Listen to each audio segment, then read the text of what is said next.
Ya, kembali lagi bersama kita di podcast pagi yang cerah ini.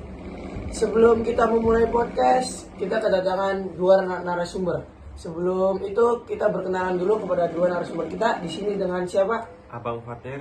Di sini dengan Bang siapa? Abang Rifa.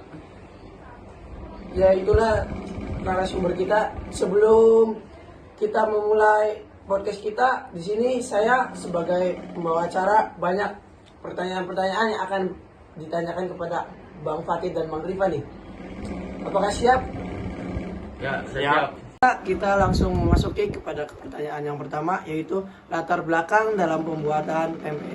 Di sini kita sudah bersama narasumber kita, Bang Rifa, yang akan menjelaskan bagaimana latar pembuatan tempe. Gimana Bang Rifa, bisa dijelaskan? Ya, latar belakang dari pembuatan tempe yaitu fermentasi ini dapat terjadi karena adanya aktivitas mikroba menyebabkan fermentasi pada substrat organik yang sesuai.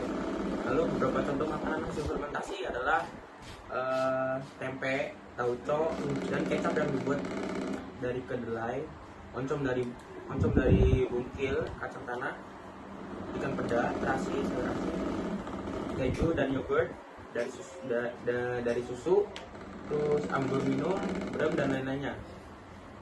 Lalu pada proses pembuatan tempe, fermentasi berlangsung secara aerobik dan anaerobik dan non alkoholik. Mikroorganisme yang berperan adalah yaitu jamur, yaitu Rhizopus oryzae, Rhizopus oligosporus, dan Rhizopus argyrus ya. Kurang lebih seperti itu. Ya, kita berlanjut ke pertanyaan yang kedua, yaitu apa tujuan dalam pembuatan tempe.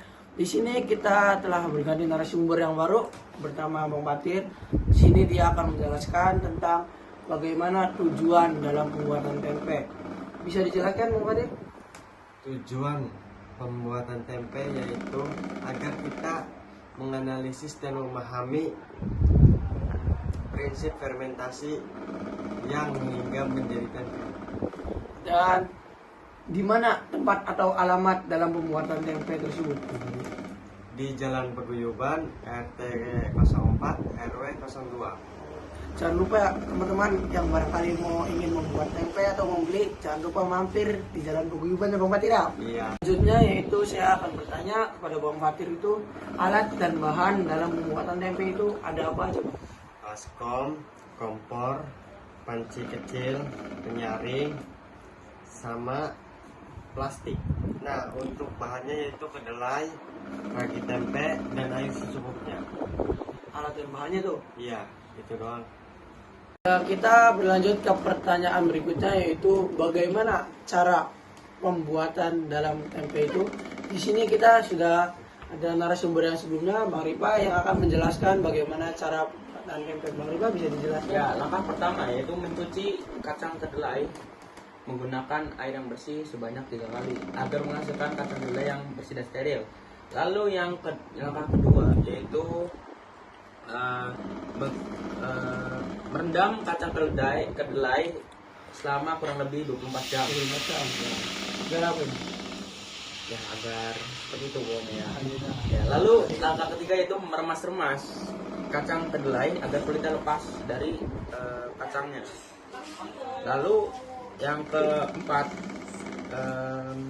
menuangkan kacang kedelai ke dalam panci dan beri air secukupnya, yaitu selama kurang lebih 30 menit. 30 menit. Ya.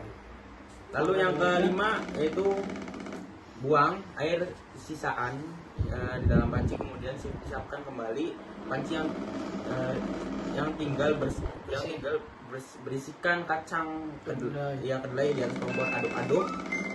Lalu proses ini dilakukan untuk mengeringkan kacang kedelai dan jangan terlalu lama karena kacang udah hangus. Lalu yang keenam, kacang kedelai ditaruh ke wadah agar memudahkan kacang kedelai jadi dingin. Lalu yang ketujuh, taburkan ragi tempe sebanyak mungkin secukupnya saja, ya, atau ya setengah sendok makan dan aduk secara rata. Lalu siapkan plastik dengan ukuran sesuai selera. Masukkan kacang kedelai ke dalam plastik hingga ketebalan 2-3 cm. Lalu yang ke-9 yaitu proses plastik, mungkin bisa menggunakan ini. Iya. Lalu kemudian lubangi plastik yang telah berisi kacang kedelai dengan menggunakan garpu. Kira-kira 8 lubang untuk setiap atas dan sisi bawah. Lalu yang ke-11, simpan tempe di dalam lemari.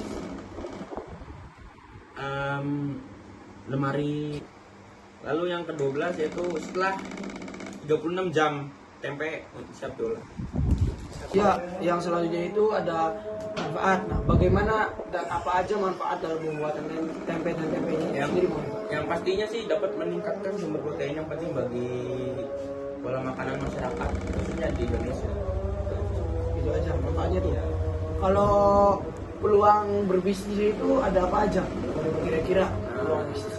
Untuk ide bisnis sebenarnya banyak. Jadi dari pembuatan tempe mendoan. Oh iya benar, Ya. mendoan ya. Menjual tempe mendoan misalnya. Ya. Terus ada white tempe. Yang paling itu keripik tempe biasanya. Keripik tempe. Ya, keripik tempe gorengnya Mas. Ya, Ya, ya. benar. Terus Yang biasa di warung-warung. terus yang paling inovatif Mas, Apa itu?